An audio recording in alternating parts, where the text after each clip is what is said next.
임마누엘이신 예수 그리스도.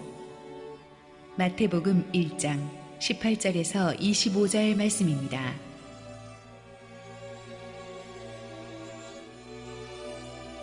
예수 그리스도의 나심은 이러하니라.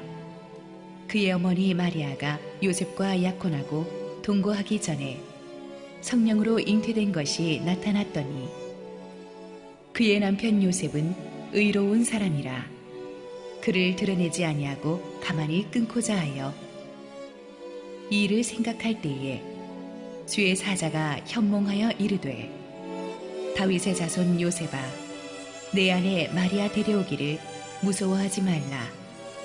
그에게 잉태된 자는 성령으로 된 것이라. 아들을 낳으리니 이름을 예수라 하라. 이는 그가 자기 백성을 그들의 죄에서 구원할 자이심이라 하니라. 이 모든 일이 된 것은 주께서 선지자로 하신 말씀을 이루려 하심이니 이르시되 보라 처녀가 잉태하여 아들을 낳을 것이요 그의 이름은 임마누엘이라 하리라 하셨으니 이를 번역한즉 하나님이 우리와 함께 계시다 하니라. 요셉이 잠에서 깨어 일어나 주의 사자의 분부대로 행하여 그의 아내를 데려왔으나 아들을 낳기까지 동침하지 아니하더니 나음에 이름을 예수라 하니라. 할렐루야. 우리 하나님께 감사와 영광의 박수 올려드리겠습니다. 우리 함께 기도하시고 하나님 말씀 보겠습니다. 사랑의 아버지 은혜 감사합니다. 오늘 우리 주님 탄생하신 기쁜 성탄 하나님의 임재가 이곳에 가득하니 감사합니다. 하나님 오늘도 하나님 은혜의 말씀 들려주실 때 부족한 종은 하나님의 은혜의 휘장 뒤에 온전히 감추시옵소서. 예수님 이름으로 기도했습니다. 아멘. 성탄절이 성탄절 같지 않다는 말을 사람들이 요즘 많이 합니다. 나라가 여러모로 어수선하고 그러니까 크리스마스 분위기가 전혀 나지 않기 때문에 하는 말들인 것 같아요. 그런데 저는 여기서 조금 더 영적인 이유가 있지 않나 그런 생각을 해봅니다. 영화로도 만들어졌던 이 C.S. 루이스의 그 나니아 연대기에 보면은 그 악한 마녀가 지배하는 그 겨울 왕국 세상에 크리스마스가 없어요. 겨울이 문제가 아니라 크리스마스를 없애버리니까 그치가 무서운 겨울 왕국이 되는 것입니다. 요즘이 그렇지가 않나 생각을 합니다. 한국이나 미국이나 지난 10여 년 사이에 크리스마스의 의미를 너무나 퇴색시켜 버려가지고 크리스마스가 없는 그냥 또 하나의 휴일로 대충 넘어가는 그런 분위기가 되고 말았습니다. 이것은 미국이나 한국의 영적인 쇠락과 좀 깊은 함수관계가 있지 않나 그렇게 생각이 됩니다. 이 크리스마스가 헬라어로 이 그리스도의 날이란 뜻이거든요. 예수님이 탄생하신 날이고 하나님께서 큰 영적인 메시지를 주신 날인데 우리가 이 의미를 세상 사람은 다 잊어버린다 해도 크리스마스의 영적인 의미를 우리는 다시 한번 되새길 필요가 있습니다. 18절 19절 같이 읽으시겠습니다. 예수 그리스도의 나심은 이러하니라. 그의 어머니 마리아가 요셉과 약혼하고 동거하기 전에 성령으로 잉태한 것이 나타났더니 그의 남편 요셉은 의로운 사람이라 그를 드러내지 아니하고 가만히 끊고자 하여. 예수님의 탄생은 인간적인 측면에서도 상당한 어려움이 있었습니다. 어머니 마리아가 요셉과 약혼하고 나서 동침하기 전에 예수님을 잉태했습니다. 당시 유대 문화에서 약혼이라는 것은 우리 시대 약혼보다 훨씬 더 심각한 것이었어요. 유대의 결혼은 먼저 양가의 동의로 약혼이 성립되고 나서 보통 1년 정도 약혼 기간을 가지는데 이때 벌써 그 동침하지 않았다 뿐이지 서로 남편과 아내로 불리웠습니다. 결혼과 동일한 이 법적 효력을 지녔기 때문에 파혼하면 반드시 이혼장을 써줘야만 했습니다. 이 기간 동안에 약혼자가 순결을 잃으면 그것은 율법에서 돌로 쳐 죽여도 좋다고 할 정도로 심각한 죄였습니다. 물론 마리아가 성령으로 잉태했다고는 하지만 사람들이 그것을 어떻게 이해하겠습니까? 요셉도 아직 하나님의 음성을 듣기 전이기 때문에 사랑하던 약혼녀 마리아의 임신 소식을 접하고는 하늘이 무너지는 것 같았을 것입니다. 이걸 내가 어떻게 받아들여야 되나? 배신감과 실망감에 잠 못 이루었을 것입니다. 그렇지만 요셉은 극한 감정을 잘 다스렸습니다. 주위 사람에게 알리지 않고 조용하게 끊어내고자 했다는 말은 파혼하고자 했다는 말입니다. 19절에 보니까 성경은 요셉이 의로운 사람이었기 때문에 그렇게 했다고 되어 있습니다. 의로운 사람이란 단순히 좋은 사람, 착한 사람을 말하지 않습니다. 성경에서 의롭다 하는 것은 하나님과 올바른 관계를 가지고 있는 사람을 뜻합니다. 즉 요셉이 기도하는 사람, 말씀의 사람이었다는 뜻이죠. 그러니까 이런 복잡하고 충격적인 상황에 감정적으로 격하게 반응하지 않은 거예요. 요셉은 마리아가 성령으로 잉태한 사실을 어떻게 알았을까요? 마리아가 말해줬으니까 알았겠죠. 마리아는 이때 나이가 고작 15밖에 되지 않는 아주 너무나 두렵고 순수한 티네이저였습니다. 그녀는 진정으로 요셉을 사랑했고 의지했기 때문에 자신이 성령으로 잉태한 사실을 제일 먼저 요셉에게 털어놓았을 것입니다. 요셉은 하늘이 노래지는 것 같았습니다. 마리아를 사랑했지만 이 사실을 알고도 그냥 결혼을 강행하기에는 너무나 심적 부담이 컸습니다. 성령으로 잉태했다는 말을 그는 이해할 수가 없었습니다. 여러분 같으면 이해할 수 있겠습니까? 오히려 그 사실을 알고 나서 마리아가 무서워지기까지 했습니다. 그렇지만 워낙 요셉은 기도하는 하나님의 사람이었기 때문에 인간적으로 격하게 문제를 해결하지 않고 조용히 파혼함으로써 마리아를 지켜주고자 했습니다. 그래서 하나님이 요셉에게 말씀하시고 개입하실 수가 있었어요. 20절 읽습니다. 이 일을 생각할 때에 주의 사자가 현몽하여 이르되 다윗의 자손 요셉아 네 아내 마리아 데려오기를 무서워하지 말라. 그에게 잉태된 자는 성령으로 된 것이라. 자, 요셉이 이 일을 깊이 생각할 때에, 영어 성경에 보니까 after he had considered this, 깊이 묵상할 때라고 되어 있어요. 요셉이 바로 감정적으로 반응하지 않고 묵상했어요. 기도했어요. 침묵과 고요함 속에 성령께서 자기에게 말씀하실 수 있는 공간을 내어드린 거예요. 그러니까 하나님께서 그에게 말씀해 주실 수가 있어요. 여러분이 하나님의 자녀로 세상을 살면서 이해할 수 없는 어떤 힘든 이런 역경에 부딪혔을 때 감정적으로 욱하고 반응하지 말고 마음을 추스리십시오. 감정을 가라앉히고 시간을 두고 기도하며 묵상을 하십시오. 그러면 하나님이 여러분의 기도에 응답하시고 성령께서 개입하실 수가 있어요. 시편 91편 15절 그가 내게 간구하리니 내가 그에게 응답하리라. 그들이 환난 당할 때에 내가 그와 함께하여 그를 건지고 영화롭게 하리라. 복잡하고 힘들 때에 간구하리니 내가 그게 응답하겠다. 요셉이 간구했기 때문에 하나님이 응답해 주셨습니다. 다윗의 자손 요셉아 마리아 두려워하기를 무서워하지 말라. 그에게 잉태된 자는 성령으로 된 것이다. 이 말을 이미 마리아가 요셉에게 해 주었겠지만 마리아가 말해 줄 때랑 성령님께서 확인해 줄 때랑 확 다르죠. 하나님이 확실히 그 말을 확인해 주시고 해석해 주시니까 그때 요셉의 갈등이 딱 끝이 납니다. 24절 읽습니다. 요셉이 잠에서 깨어 일어나 주의 사자의 분부대로 행하여 그의 아내를 데려왔으니.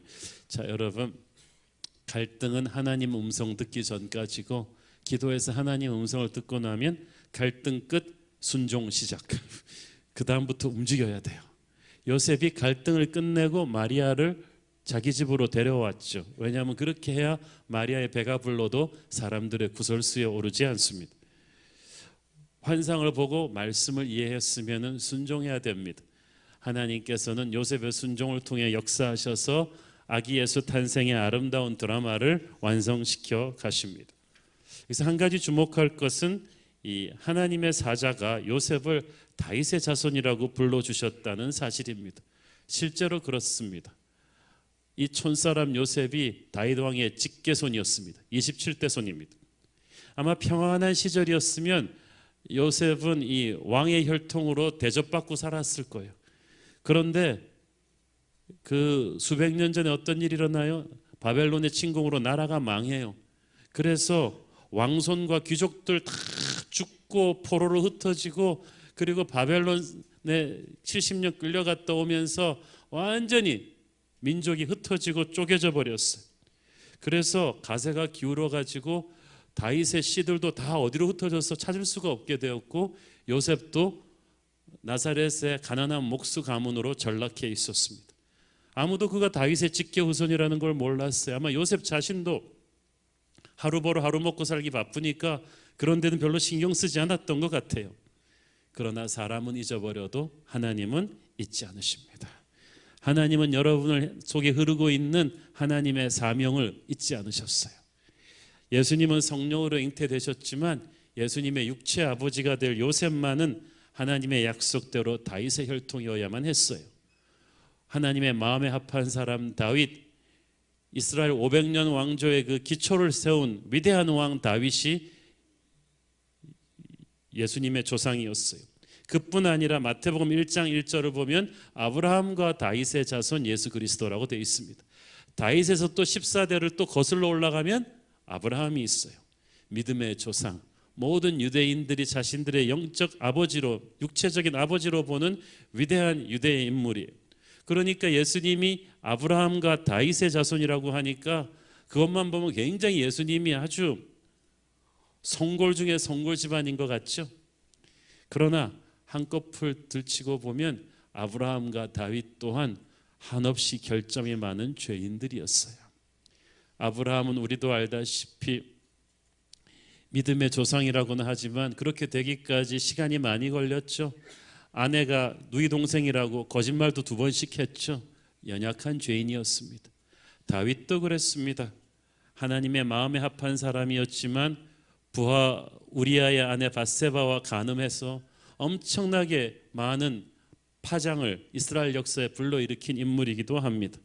그러니까 아브라함과 다윗은 이스라엘의 대표적인 인물이면서도 또 대표적인 죄인들이기도 했습니다.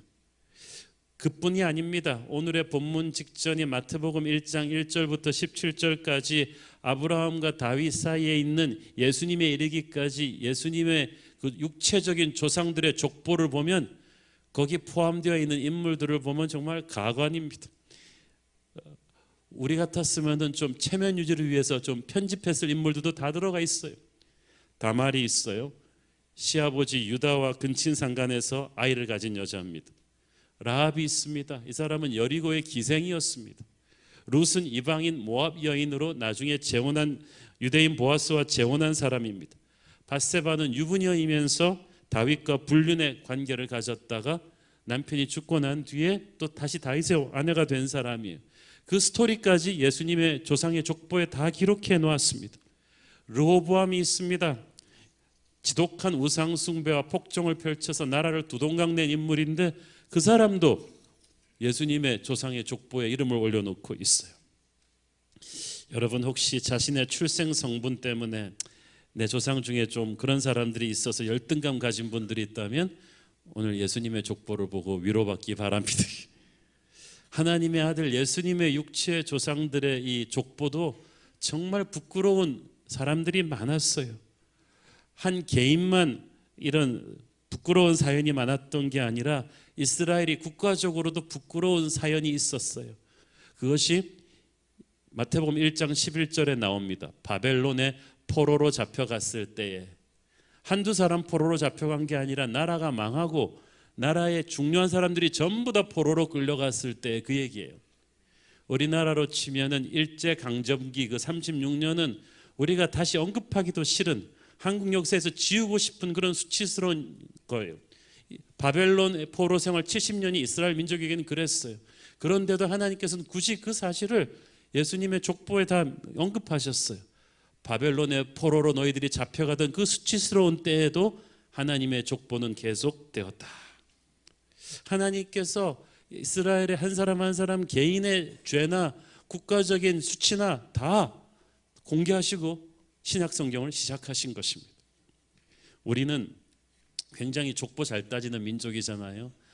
우리 집안은 뭐 전주희 씨 무슨 왕통의 몇 대 후손이고 우리는 뭐 박혁것의 후손이고 우리는 뭐 이순신 충무공의 무슨 계열이고 위대한 영웅호걸의 가문이 아닌 사람이 없는 것 같아요. 그런데 거진다 사실이 아니겠죠. 그런데 유대인들도 그랬어요. 유대인들의 지도자가 되려면 조상 5대까지 족보가 흠집이 없었어야만 했습니다. 그래서 좀 부족한 인물들은 조상 중에서 편집하기도 하고요.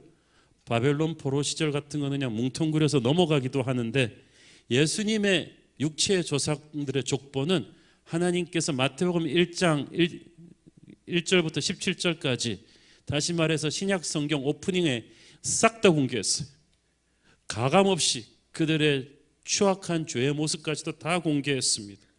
왜냐하면 이것이 인간이기 때문이에요. 이것이 인류의 역사이고 이것이 우리의 현 주소이기 때문입니다. 다들 숨기고 위장하고 살아서 그렇지 인간은 다 죄인 아니겠습니까? 로마서 3장 23절, 모든 사람이 죄를 범하였음에 하나님의 영광에 이르지 못하던, 모든 사람이, 우리 모두가 아무리 교양 있고 공부한 사람들도 다 아담과 이브의 죄의 피를 물려받았어요. 죄를 지어서 죄인이 되는 게 아니라 죄인이기 때문에 죄를 짓는 것입니다. 그래서 예수님의 이름이 중요한 거예요. 21절 읽습니다. 아들을 낳으리니 이름을 예수라 하라. 이는 그가 자기 백성을 그들의 죄에서 구원할 자이심이라 하라. 자, 예수님의 이름 안에 예수님의 사명이 담겨 있어요. 자기 백성을 그들의 죄에서 구원할 자, 그것이 예수님이란 이름의 뜻인데, 원문을 보다 정확히 번역하면 오직 그만이 자기 백성을 그들의 죄에서 구원할 자이시다. 구원자는 오직 예수님 한 분뿐이라는 뜻입니다. 인간의 모든 문제는 죄 문제예요. 예수님의 족보에 나오는 이 허물투성이 인간들의 모습은 바로 죄로 물든 인류의 역사의 그 압축판입니다. 이 죄 문제를 해결하기 위해서, 이 죄 문제를 유일하게 해결할 수 있는 예수 그리스도께서 우리의 역사 속으로 인간의 육체를 입고 뛰어들어오신 것입니다. 예수님의 육체의 족보는 죄인들로 가득 차 있지만 예수님의 영의 족보는 하늘아버지의 영광으로 가득합니다. 예수 그리스도 안에 흐르는 아버지의 그 영광의 피가, 거룩의 피가, 그 은혜의 힘이 아브라함과 다윗의 자손에게 흐르는 죄의 피를 능히 커버하고도 남음이 있습니다. 하나님의 아들이신 예수 그리스도의 영적 혈통의 그 영광스러움이, 그 거룩함이 예수님의 육체의 조상들의 그 추악한 더러움을 완전히 덮어버리는 거예요. 그래서 하나님께서 자신 있으니까 이 육의 족보를, 이 부끄러운 육의 족보를 신약 성경 제일 앞에다가 딱 내놓으신 거예요. 휘눈이 내리면 모든 것들이 다 하얗게 덮어버리듯이 예수 그리스도의 보혈로 우리 모든 죄인들의 수치가 깨끗이 덮여지는 줄로 믿습니다. 예수 안에서 우리는 영광스러운 하늘아버지의 자녀들이 되기 때문에 우리의 육체의 조상들로부터 물려받은 그 수치가, 그 죄가 덮여지는 거예요. 바로 이것이 아기 예수의 은혜입니다. 예수님은 자기 백성을 죄에서 구원하신다고 했어요. 모두를 구원하시는 것이 아니라 예수님이 선택한 하나님의 자녀들을 죄에서 구원하십니다. 경제적인 수준과 교육 수준이 올라가면 조금 발전은 하지만 그렇다고 세상이 천국이 되지 않습니다. 왜 잘 사는 선진국일수록 자살률이 높고 우울증 환자가 많을까요? 죄 때문입니다. 왜 매 정권마다 부패와 비리가 끊이질 않고 왜 모든 대통령의 끝이 안 좋을까요? 죄 때문입니다. 왜 이렇게 우리나라가 잘 살게 됐는데도 간음과 도둑질과 사기와 거짓과 폭력이 이 땅에 이렇게 들끓고 있을까요? 죄 때문입니다. 왜 우리들의 가정이 이렇게 속수무책으로 무너지고 있습니까? 왜 부부 사이에, 부모와 자식 사이에, 형제와 형제 사이에 분열과 반목이 이토록 극심합니까? 죄 때문입니다. 그래서 성경은 구원의 문제를 다루기 전에 반드시 죄 문제를 다룹니다. 문제를 정확히 알아야 답을 알기 때문이죠. 죄에는 두 가지 종류의 죄가 있다고 우리 기독교 에센스에서 배우셨죠? 드러난 지엽적인 죄가 있어요. 남을 해꾸지하고 훔치고 살인하고 그러는, 누가 봐도 알 수 있는 눈에 보이는 죄들이에요. 우리는 이 죄만 안 지으면 자기가 죄인이 아니라고 생각하는데 이 드러난 지엽적인 죄 밑에 근본적인 죄가 있습니다. 성경은 이것을 원죄, 오리지널 신이라고 합니다. 에덴 동산에서부터 시작된 그 죄, 하나님이 아닌 자기가 인생의 주인이 되려 하는 그 반역의 죄, 하나님의 말씀이 아닌 자기 욕심을 따라 살아가려 하는 그 불순종의 죄가 바로 원죄의 실체인데, 그 원죄로부터 모든 보이는 지엽적인 죄들이 쏟아져 나오게 되었어요. 그래서 이 원죄의 뿌리를 해결하지 않고는 세상의 그 어떤 문제도 해결할 수가 없습니다. 죄는 얼마나 무서운 것입니까? 인간을 추하게 만듭니다. 인간을 파괴시켜버려요. 우리가 가진 모든 것을 빼앗아가며 죄가 있는 곳에는 항상 하나님의 진노가 임합니다. 우리 모두가 죄인이기 때문에 인간은 인간의 죄 문제를 해결할 수가 없습니다. 하나님만이 해결할 수가 있어요. 그래서 예수님이 오신 거예요. 아니, 예수님이 오셔야만 했어요. 그분이 아니면 답이 없기 때문입니다. 우리 모두는 죄의 노예가 되었습니다. 이 죄가 은폐한다고 해결되지 않고 시간이 지난다고 사라지질 않아요. 죄는 값을 치러야 없어지는데 이 죄값을 인간이 치를 수는 없어요. 그러기에는 우리의 죄가 너무 크고 깊어요. 오직 하나님만이, 하나님의 아들의 생명으로만이 이 죄값을 온전히 치를 수가 있습니다. 그래서 성경은 죄 용서를 속량이라고 합니다. redemption이라고 하죠. 이 말은 옛날 노예들의 몸값을 지불하고 그를 자유케 해주는 데서 나왔습니다. 우리는 죄의 노예가 되어서 살았습니다. 꼼짝없이 그렇게 살다가 영원한 지옥으로 가게 되어 있었는데, 하나님의 아들 예수께서 오셔서 자신의 생명으로 우리를 속량하셨어요. 우리가 성탄절 때마다 바라보는 베들레헴의 말규의 아기 예수는 33년 후에 갈보리 십자가에서 우리의 죄값을 지불하실 것입니다. 그래서 크리스마스와 갈보리는 그렇게 연결이 되는 거예요. 누구든지 자기의 죄를 회개하고 예수님을 구주로 영접하면 그 즉시로 구원을 받습니다. 구원받았다는 것은 죄가 용서를 받았다는 거죠. 더 이상 우리는 죄의 노예가 아닙니다. 영원한 자유인입니다. 왜 하나님이 자기 백성을 죄에서 구원하신다고 하는가? 그것은 죄의 권세로부터 보호한다는 거예요. 구원한다는 거예요. 죄는요, 어떤 하나의 행위가 아니라 어떤 힘이에요. 중력과도 같은 무서운, 내가 어쩔 수 없는 무서운 힘이에요. 도박 중독에 걸린 사람은요, 아무리 결심하고 손가락을 끊어내도 정신 차리고 가보면 다시 도박하고 있어요. 무엇이 그렇게 사람을 그렇게 만들었어요? 죄의 힘이에요. 자기 결심으로 끊을 수가 없어요. 죄의 배후에는 어둠의 힘이 있어요. 악한 권세가 있는 거예요.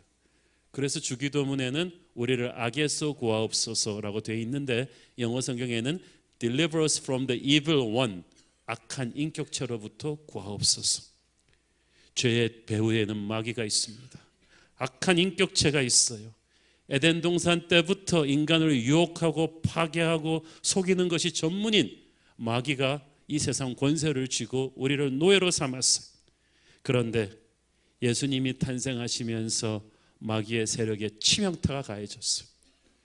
그때부터 비틀거리기 시작한 마귀의 세력은 예수님의 갈보리 십자가에서 붕괴되기 시작합니다.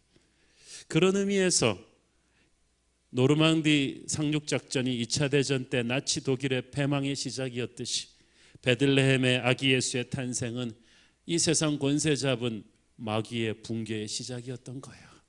그래서 이 마귀가 크리스마스를 없애려고 그러는 거예요. 그 의미를 희석시키려고 하는 거예요. 예수님은 우리를 죄에서 구원할 자이십니다. 두 번째로 우리 23절 예수님의 두 번째 이름이 나옵니다. 보라, 처녀가 잉태하여 아들을 낳을 것이요 그의 이름은 임마누엘이라 하리라 하셨으니, 이를 번역한즉 하나님이 우리와 함께 계시다 함이라. 처녀가 잉태하여 아들을 낳을 것이니 이름을 임마누엘이라 하리라. 이것은 700년 전 이사야 선지자를 통해서 하나님이 우리에게 주셨던 말씀이에요. 히브리어에는 하나님을 상징하는 이름들이 구약에 많았습니다. 엘셔다이, 하나님은 전능자. 여호와 이레, 하나님은 예비하시는 자. 여호와 라파, 하나님은 우리를 치료하는 자. 이런 이름들이 다 많았는데 가장 위대한 이름은 아기의 예수 탄생과 함께 우리에게 주어주신 이름 임마누엘입니다. 여러분, 세상에서 가장 큰 선물은 하나님이 자기 자신을 주시는 거예요. 그것이 최고의 기도 응답이에요. 먼저 그 나라와 그 의를 구하라. 그러면 다른 모든 것을 너에게 더하시리라는 말은 하나님만을 구하라는 거예요. 임마누엘 하나님이 오시면 다른 모든 것이 해결이 됩니다. 내가 사망의 음침한 골짜기를 지날지라도 임마누엘 하나님이 우리와 함께 하신다면 우리는 넉넉히 이길 수가 있어요. 여러분, 성경에서 가만 보시면은 하나님이 어떤 인간에게, 어떤 사람들에게 아주 특별한 사명을 주실 때, 그의 운명을 바꿔주는 모험을 하게 하실 때 항상 하시는, 옆에 붙어서 하시는 말씀이 있어요. 내가 너와 함께 하리라. 도망자가 된 야곱을 베델의 꿈에서 하나님이 만나 주시면서 뭐라고 하십니까? 야곱아, 걱정 마라. 네가 어디로 가든지 내가 너와 함께 있을 것이다. 그 말 한마디면 충분했어요. 모세가 죽은 뒤에 새 지도자가 되어서 덜덜 떨고 있는 여호수아에게 하나님 말씀하십니다. 강하고 담대하라. 내가 모세와 함께 있던 것 같이 내가 너와 함께 하리라. 그 말 한마디면 충분했어요. 여호수아는 고개를 끄덕이고 돌진합니다. 예수님이 승천하시기 전에 제자들에게 지상명령을 주셨죠. 너희는 땅끝까지 가서 아버지와 아들과 성령의 이름으로 세례를 주고 제자를 삼으라. 볼지어다 내가 세상 끝날까지 너희와 함께 있을 것이다. 그 말 한마디면 충분했어요. 그 말 한마디로 12제자는 목숨을 바칩니다. 어떤 힘든 상황 속에서도 하나님이 함께 하신다는 약속만 있다면, 임마누엘 하나님의 임재가 있다면 절망 속에서도 소망의 꽃이 피어날 것입니다. 그것이 크리스마스 아기 예수와 함께 오신 임마누엘의 이름의 뜻입니다. 1차 세계대전 때 실제로 있었던 크리스마스 스토리에 대한 영상을 잠깐 보시겠습니다.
J'aime pas bien ça, mon lieutenant.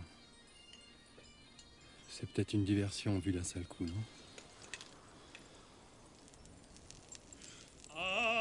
Adeste fideles, leti triumphantes, venite, venite in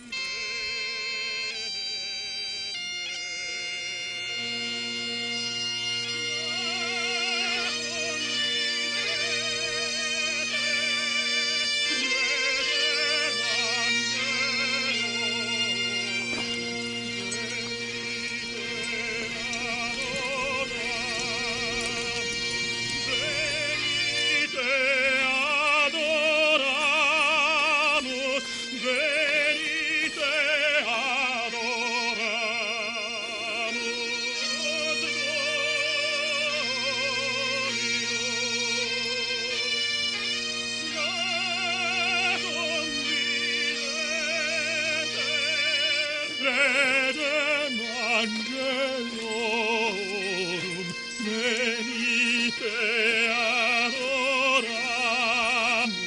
venite adoramus, venite adoramus,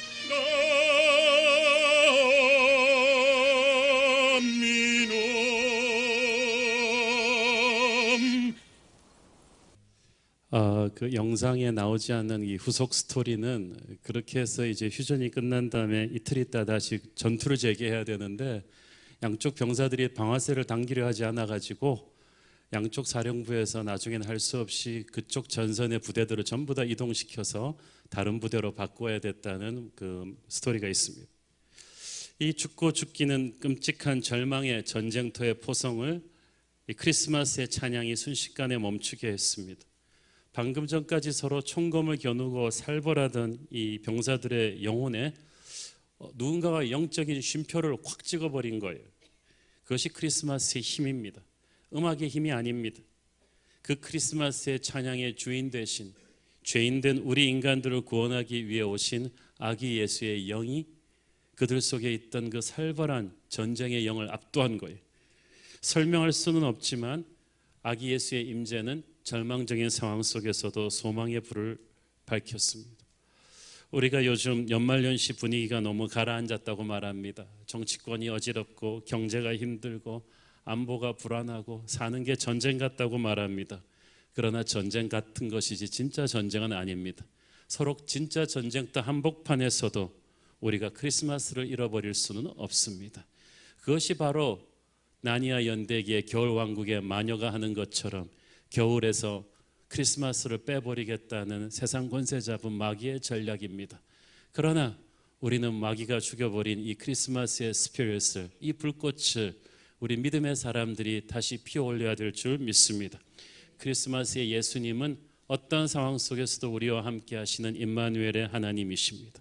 저 높고 먼 곳에만 계신다고 생각하셨던 하나님이 바로 우리 곁으로, 숨소리까지 들리는 우리 옆으로 오셨습니다.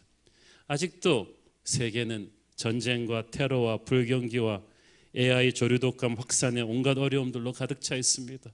그리고 우리는 그런 어려운 문제들에 대한 조급한 해답을 원합니다. 그러나 하나님께서는 조급한 해답을 주시는 것이 아니라 내가 아기 예수의 임재로, 내가 너와 함께하는 임마누엘의 하나님으로 너와 함께 갈 것이라고 하십니다. 네가 사망의 음침한 골짜기를 다닐지라도 내가 너와 함께 할 것이니 너는 두려워하지 말라고 하십니다. 이 음성을 가슴에 새기고 이 모진 세상을 다시 한번 기쁨과 능력으로 살겠다고 결심하는 것, 이것이 바로 크리스마스의 축복인 줄을 믿습니다. 기도하겠습니다. 사랑의 아버지, 은혜를 감사합니다. 전쟁같이 힘들고 복잡하고 어려운 우리의 상황 속으로 크리스마스의 예수님 오시옵소서. 세상은 너무 힘들고 복잡하니까 크리스마스 생각할 겨를이 어디 있냐고 합니다만은 전쟁이라 할지라도, 아무리 힘들고 어렵다 할지라도 그럴수록 우리는 아기 예수의 은혜가 필요합니다. 우리의 죄 문제를 해결하실 예수님의 임재가 영원히 우리와 함께 하실 따뜻한 임마누엘의 하나님의 손을 잡으려고 합니다. 주님, 우리에게 오시옵소서. 예수님의 이름으로 기도했습니다. 아멘.